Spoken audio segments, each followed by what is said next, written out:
Pagka kinurap mo yan kung sinong sunduin kita ng helicopter, papuntang Manila, itatapon kita sa labas.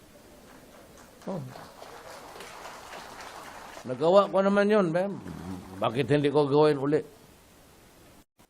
Maswerte sila, wala ako sa Manila. Kung gano'n karami isang bahay na siya, talagang papatayin kita. Huwag na tayo magdrama. Ako mismo, ako ang babaril kung walang ibang magbaril. Pero habang nandyan sila, to the last day of my, however long or short, I may be there. Pag presidente pa ako, until the last pusher is out of the streets, until the last drug lord killed, talagang papatayin kita. Maraming salamat po, Pangulong Rodrigo Roa Duterte.